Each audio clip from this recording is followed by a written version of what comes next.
જય માતાજી, જય શ્રી કૃષ્ણ. કેમ છો બધા? મજામાં ને? તો હું પણ મજામાં છું. તો આજે હું અત્યારે જઉં છું મેઘરાજાના દર્શન કરવા માટે. આ એક જ એવો તહેવાર છે કે માત્ર ભરૂચમાં જ ઉજવવામાં આવે છે. તો ચાલો તમને પણ દર્શન કરાવું અને થોડી ઘણી હિસ્ટ્રી પણ કહીશ. તો મળીએ છીએ હવે મેઘરાજાના દર્શન કરવા માટે.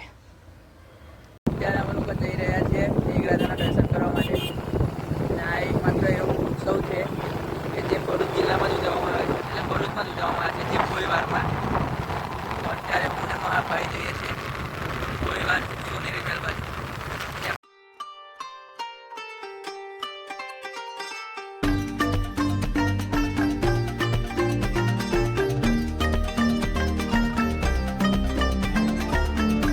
તમે જોઈ શકો છો આજે પબ્લિક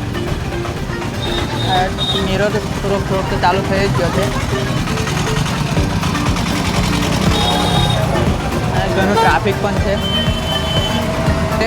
અત્યારે. તો જો કે બાઇક લઈને આવી જવાય જ, પણ મેરો ચાલુ થાય છે તો અહીંયા રસ્તો ફૂલ જામ હોય છે, એટલે તમારે ચાલીને જ આવવું પડે. તો ઘણું અંદર થાય છે. અમે બે જણા બાઇક લઈને જઈએ છીએ એટલે વાંધો નહીં આવે. અને દુકાનો પણ ખુલી ગઈ છે. તો હું ને મારા ભાઈ અત્યારે આવી ગયા છે ભોયવારમાં, અને અત્યારે અમે દર્શન કરવા જઈએ છીએ. તમે પણ આવજો દર્શન કરવા માટે ફૂલ ફેમિલી સાથે.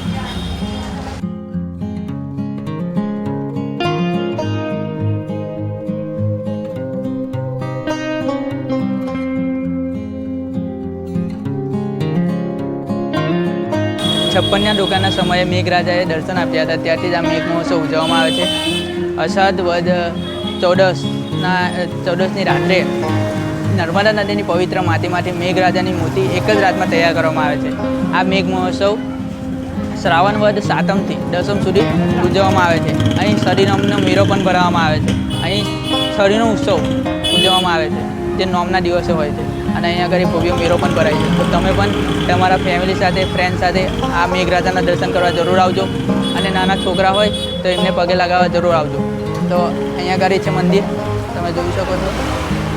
આ દર વર્ષે આ ઉત્સવ ઉજવવામાં આવે છે, અને આ એકમાત્ર એવો ઉત્સવ છે કે ભરૂચ જિલ્લામાં જ ઉજવવામાં આવે છે.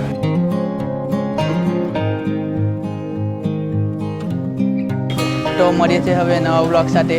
અને તમે તમારે જન્માષ્ટમી એટલે કે ગોકુળાષ્ટમીનો મેળાનો અને સરીનોમનો મેળાનો બ્લોગ જોઈતો હોય તો મારી ચેનલને સબસ્ક્રાઈબ કરજો. તો મળીએ છીએ ત્યાં સુધી. જય માતાજી, જય શ્રી કૃષ્ણ.